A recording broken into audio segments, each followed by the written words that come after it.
In 2024, the Australia Institute's bringing some of the world's greatest thinkers to Australia to help celebrate our 30th anniversary. We're delighted to announce that Jose Ramos Horta, President of Timor-Leste and Nobel Peace Laureate, will be our guest in October. President Ramos Horta will be speaking at the Sydney Opera House on Tuesday the 8th of October at 6 p.m, 25 years on from Timor-Leste's historic vote for independence. Tickets are on sale now from the Sydney Opera House or via the link in the episode description.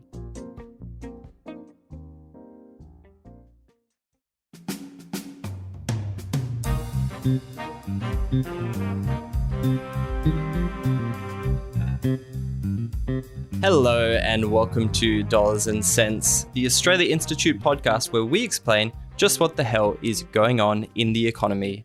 My name is Hayden and I'm filling in for Eleanor this week. I'm normally behind the Australia Institute social media platform, so it's great to be in the hot seat. I think exactly what the world needs is another white boy on a podcast. So it's great to be in the studio here with Greg Jericho, our chief economist and the star of the show, really. Hey, Greg, how you going? Very good, Hayden. Really good. So this week, we've got a lot to cover. We've got the government considering changes to negative gearing and the capital gains discount, which has some people cheering and other people losing their minds.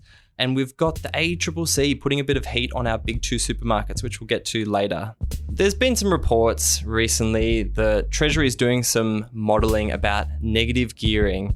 Well, Prime Minister Anthony Albanese is this morning at the centre of a fresh housing debate. Reports out that the Albanese government has asked Treasury to look at options about scaling back negative gearing and capital gains tax concessions. I've seen those reports, and what we do is we value the public service. So from time to time, I'm sure the public service are looking at policy ideas. The Prime Minister is being coy. Refusing to rule out changes. No, we have no plans. What our plans are out there about supply. I think most Australians know that the Labor Party would love to abolish negative gearing. Here we go again. The Albanese Labor government saying one thing on tax policy, but looking at doing another. Poll after poll in the past 2 years has actually shown really consistent either support or that people are really open to this change. Now, you'd be pretty excited to hear that, Greg. You've been on the interwebs talking about it for a little while. Yeah, negative gearing has been a little bit of a hobby horse of mine for these many years of me writing on economics. So why don't you just start by giving us a 30-second, what is negative gearing? Negative gearing is essentially most commonly talked about in terms of investment properties. And what it means is if you own investment property, you get income from someone paying rent. But if the cost of servicing your loan is more than the income that you're getting in, you're actually making a loss.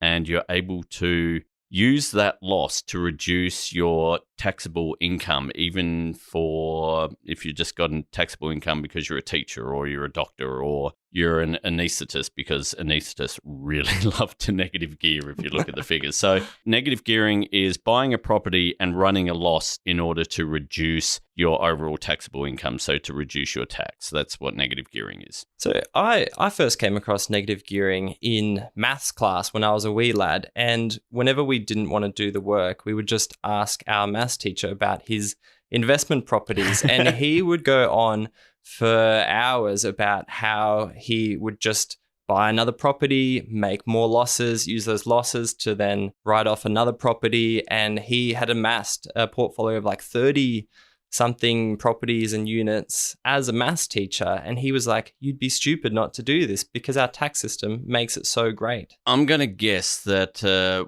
you were talking to your maths teacher in a time after September 1999. Would I be correct in that? Yes, that's correct. That's because that is the key date where negative gearing went from being something where if you had an investment property, you'd either negative gear or you'd positive gear. Positive gear is where you were actually making a profit from your investment property because the rent was higher than your loan repayments. And there was kind of no advantage doing one way or the other. And if you look at the figures, people were just as likely to negative gear or positive gear.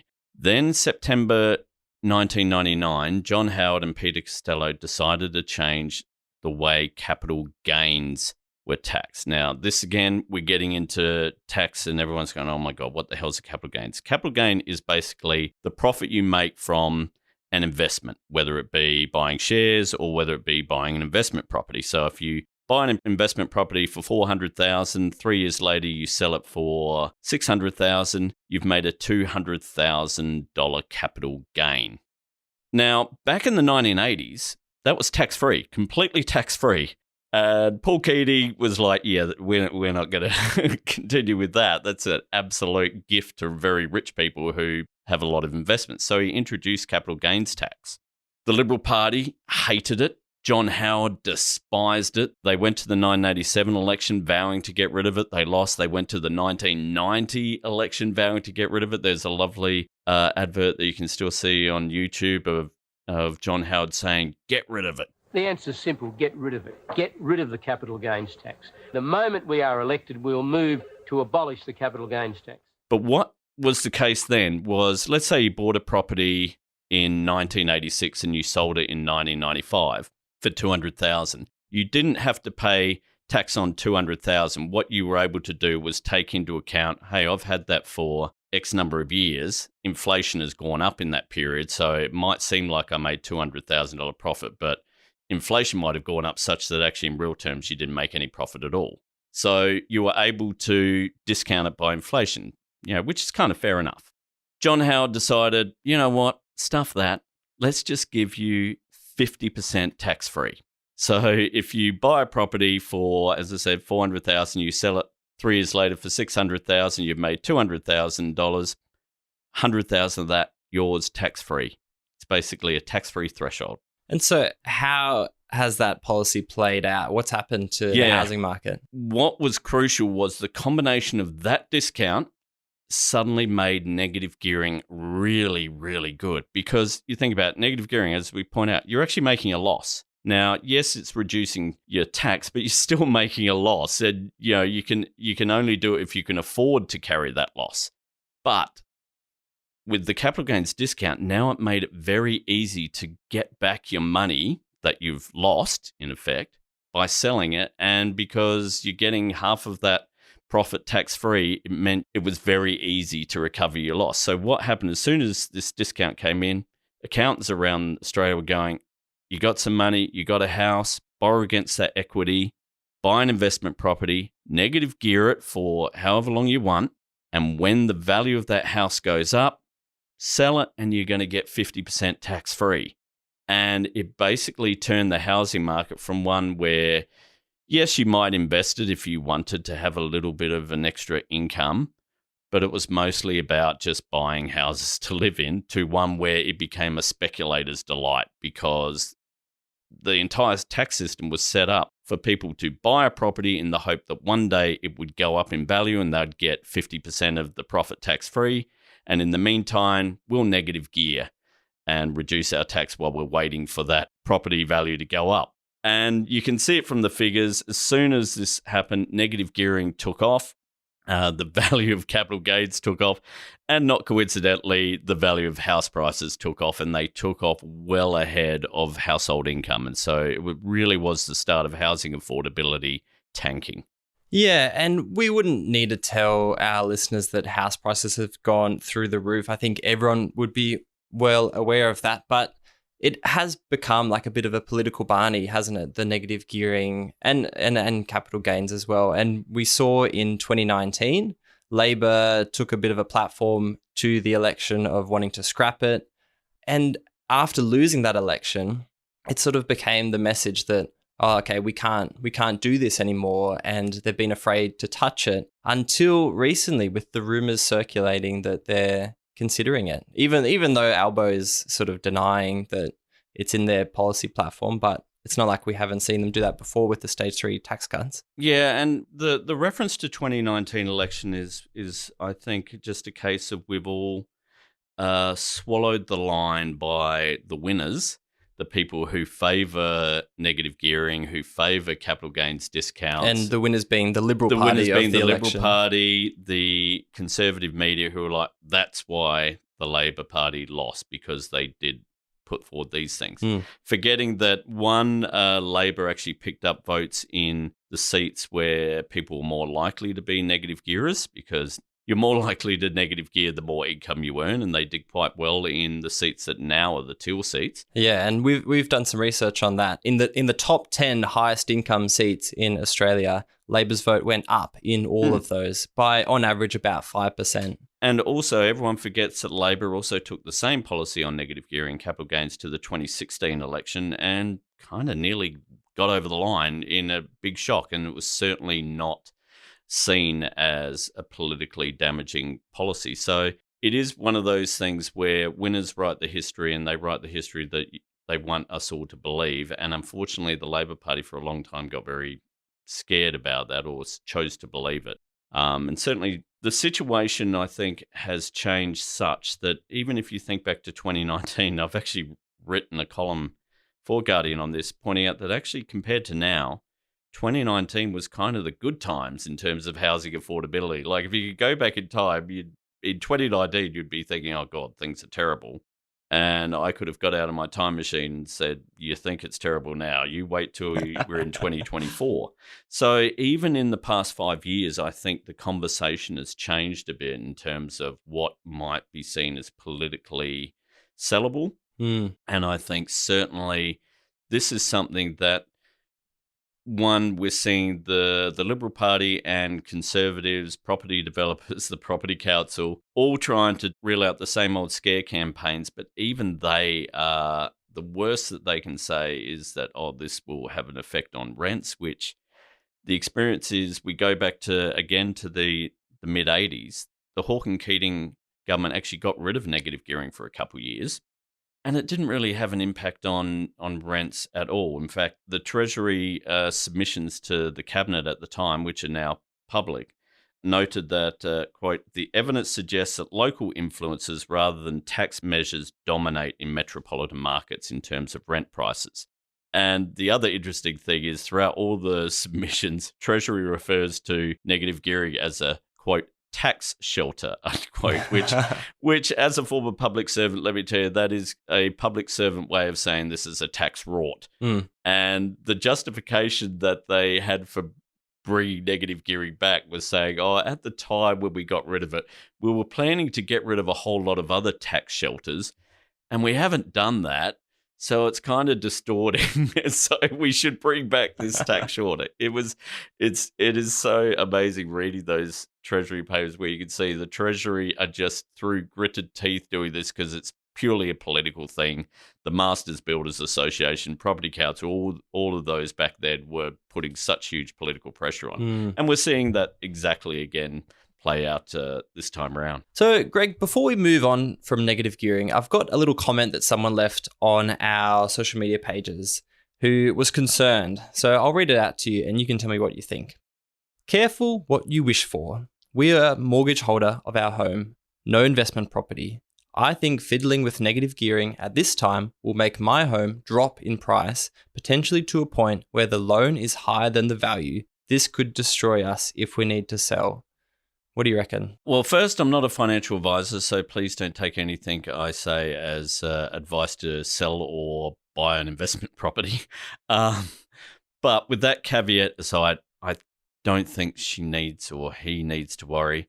It's not a case that these changes are going to tank the housing market. There needs to be a bit of calm about this. Even sort of the worst sort of critics of getting rid of negative gearing, that they kind of reduced to saying, oh, the modelling suggests we'll only cut house prices by about 2%. You're like, well, okay, that sounds good. Let's at least do something. The talk about housing affordability is not about crashing the housing market as much as some people would love to see the bubble burst. I personally don't want to see that because it'd kill the economy as well. But it's about making sure that house prices stop rising faster than incomes. Now, this person who's owns a home, yeah, they're worried if their house value goes down, and they would probably be thinking of the GFC, whereas this happened in America, where the house values tanked so much that their mortgage was worth more than their house. Now, there is no suggestion that that would happen if we did things to negative gearing or the capital gains discount here.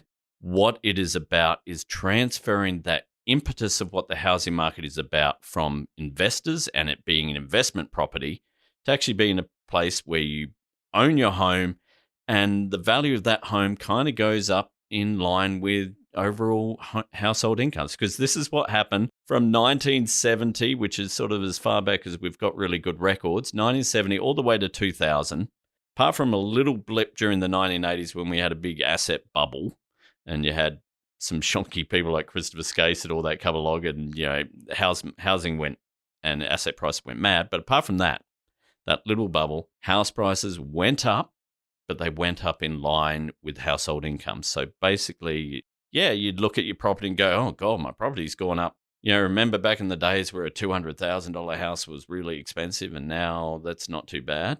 It's a case of yes, but your income's gone up pretty much at the same rate. So you're able to sell your property and buy another one if you were sort of going from 1 kid to 3 kids or something like that.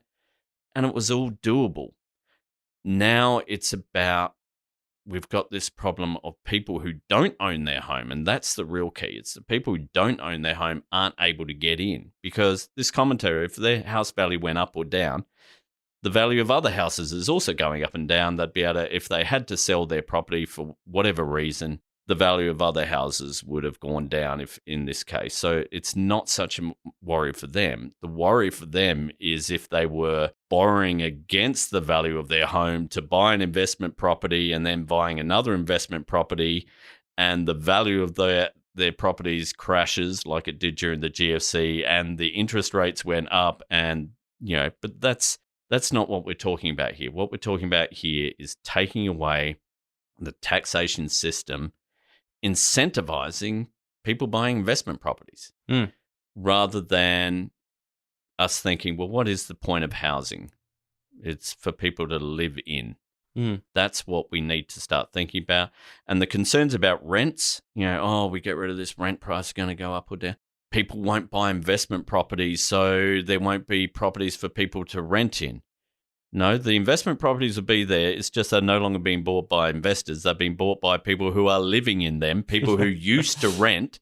So the place that they used to rent is now being rented in by someone else. It's all gets a bit silly when we talk about, this will destroy rental supply or anything. If we're worried about supply, hey, the public sector can build some damn houses, We've got to get out of this trap that we've been in for 25 years of thinking, the market is where we need to, they'll solve it. We've had 25 years of this capital gains discount and negative gearing working together. Is anyone seriously going to look at anyone in the face and say, this is a good result? This is what we hoped would happen with housing affordability, that it's just been destroyed. Are you going to be able to say 25 years, it's worked well, let's keep doing it?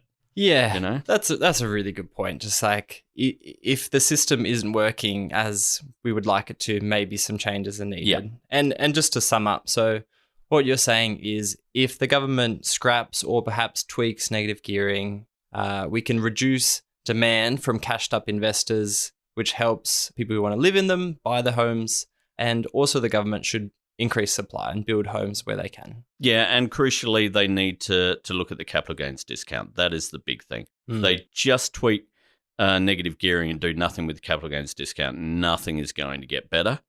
Capital gains discount, that 50% tax-free move that John Howard did in 1999, that's the real bogeyman that we have to take down. Put a stake through it, chop its head off, and just salt the earth on which it was grown, and so it never appears again. Yeah, good. All right, I'll leave that to you, Greg. Inflation did move today, down. The headline rate falling sharply from 3.5 to 2.7%, within the Reserve Bank's 2 to 3% target range for the first time in 3 years. These are very welcome, very encouraging, and very heartening numbers. Inflation has come down a long way since it peaked in 2022.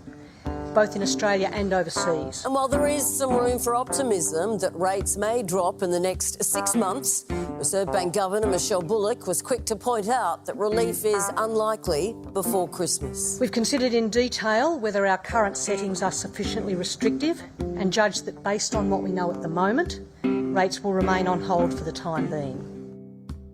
Moving on, another thing that people are sort of worried about is just the high interest rates that we've got.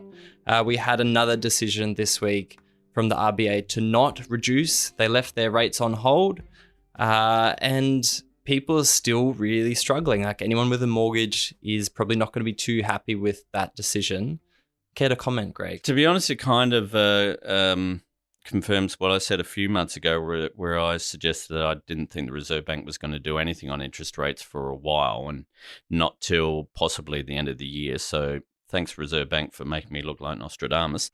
But I think what was more important this week in terms of interest rates and the whole thing about inflation as well, is we saw some good figures come out that showed inflation has fallen.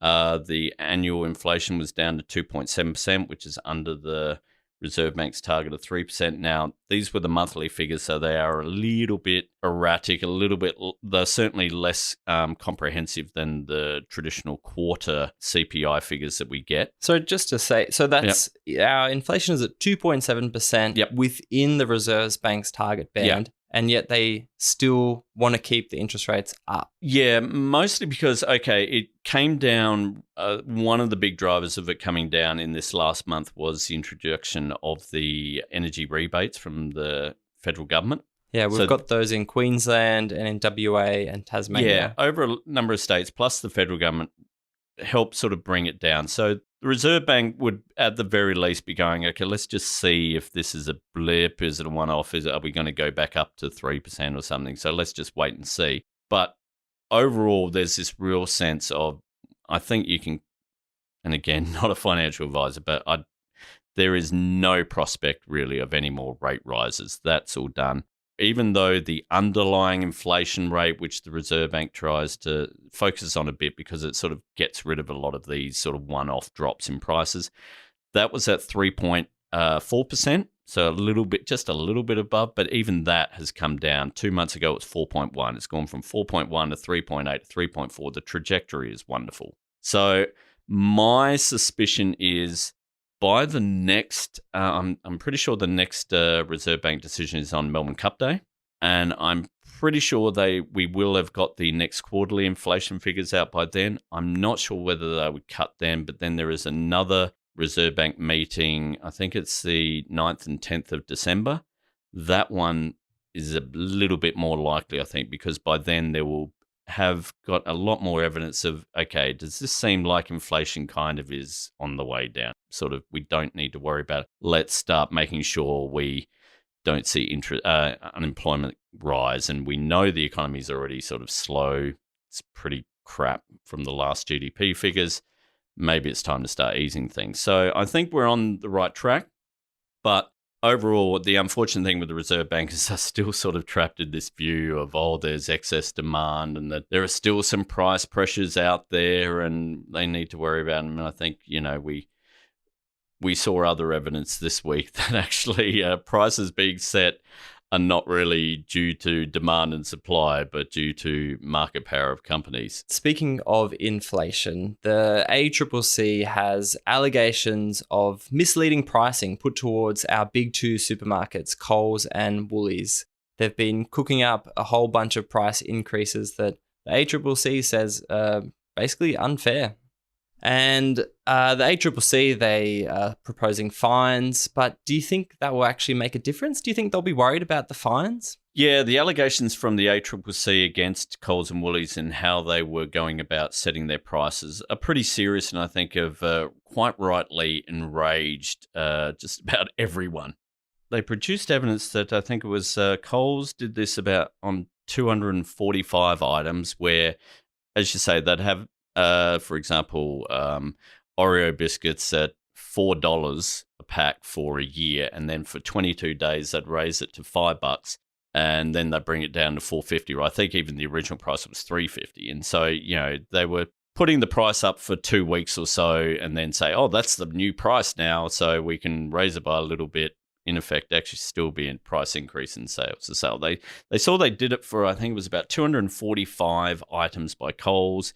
and a bit over 250 by Woolies. And this happened over 15 months for Coles and 20 months for Woolworths. Which was that period of really high inflation. Yeah, that's the other thing. It was the period of high inflation, which really, I think, is a good evidence that companies that set prices were the ones that were really causing this inflation. They weren't raising these prices because we're all out there demanding more of these products. They were doing so because they had the market power to be able to do it. And if you look at their profit margins over this period, they were going up and up and up. Both the Coles and Woolworths, their supermarket profit margins are much higher than they were before the pandemic. They rose in that year of the pandemic. Not surprising. We couldn't spend money elsewhere. We're all desperate for toilet paper. We all were going. That was the only place you could go and shop. So not surprisingly, their profit margins went up, but they've stayed up, and actually they've kept going up. So I think the ACCC's announcement, I don't think actually would have shocked many people. Certainly, I do the shopping in our home, and you're always a bit sus about sales. Are they really sales? It feels a bit odd. And Greg, now you've been doing a bit of your own research, and by that I mean looking at spreadsheets and not going into the shops, and found some potential collusion on prices and price increases in the specials that Coles and Woolies are offering. Yeah, it's not that they're colluding in what we'd say an illegal way, and I'm certainly not alleging that. It's not collusion that they're ringing up each other and saying, okay, you do things this way and we'll do this other way. But what we see is, just coincidentally, shall we say, Coles and Woolies are very good at taking it in turns when they have things on sale. So one week Coles will have Coke on sale, and that week Woolies will have Pepsi on sale, and the next week they swap. And you might think, oh, well, this is great. It's always on sale. I just need to know, which one to go to. But what it means is they're not really competing against each other. They're working in sync, and who they're really competing against is, let's say you're a small independent grocery store or supermarket nearby. You know that you are always competing with Coles and Woolies, and they are acting together, not in an illegal way, but they're just acting in a way which means you're always competing against the sale price. So your margins are really under pressure to just try and get anyone to come in and buy some Coke or other products, because more often than not, people are going to go, well, I could have gone to Coles or Woolies, and one of those has always got Milo, detergent, washing liquid, whatever, all these sort of real key items that you always go to supermarkets for, is always on sale. So it was a real suggestion that there's not a lot of competition going on here. Yeah, and what's been debated a lot recently is whether or not government has the power to split up these big monopolies effectively. And so we don't have that power currently, right? No, we don't. Many other countries do. America does. It should be brought in. It'll be hard to fix things with Coles and Woolies because it's not so much splitting them up. It's trying to introduce competition. So it'd almost be, we'd have to force them to sell their supermarkets in certain areas, and then it's a case of, well, who's going to buy them? That's the tricky thing, and that's why I think sort of actually having more regulatory control, or at least monitoring of their pricing, so that we don't get this dodgy behaviour occurring. But the divestiture power, I think, is something that we should have, just because there's so many sections of Australia's economy that are really uncompetitive, dominated by one or two firms, and that's where we need the threat of, if you're continually going to rip off consumers, you could get punished by being split up. I think that's all we've got time for today, Greg. Thank you. That was a gloomy overlook, but with a few silver linings. And it's so nice to see that the supermarkets have got a little bit more heat on them after having approximately no heat for the last few years when everyone's been under the pump. Yeah, thanks, Hayden. Yeah, it's gloomy, but, again, the government might be looking at changes that actually might have an impact on housing affordability. And I think, the rage against Coles and Woolies is pretty loud this week.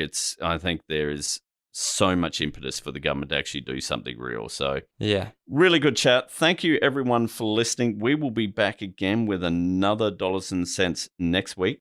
This episode of Dollars and Cents was recorded on Thursday, the 26th of September, and some things may have changed. You can find my column, Grogonomics, which looks at how Coles and Woolies have been pricing together to, in a sense, not compete with each other, but compete against others. You got some fantastic graphs in there. I've seen it already. Oh, thank you very much, Hayden. Always like praise of my graphs. That's on the Guardian Australia site, and for more research on all of the stuff to do with housing affordability, especially I would say the evils and the distortions of the capital gains tax discount and negative gearing, go to our website, which is at theaustraliainstitute.org.au. My Twitter handle and the handle I use for all social media is at Grog's Gamut. Hayden, do you have a social media account? Yeah, you can find me on pretty much all socials at Hayden the Star with 2 R's. Hayden the Star. Very modest of you. I like it. Thanks, Greg. And also, of course, our Twitter handle is at the Oz Institute, and that's AUS Institute. So please give us any feedback, and also you can get in touch with us at our email, which is podcasts with an S at australiainstitute.org.au. Please send us any feedback, send us any questions, topics you'd love us to cover here on Dollars and Cents. As always, our theme music is from Blue Dot Sessions. Thank you all for listening, and see you all next week.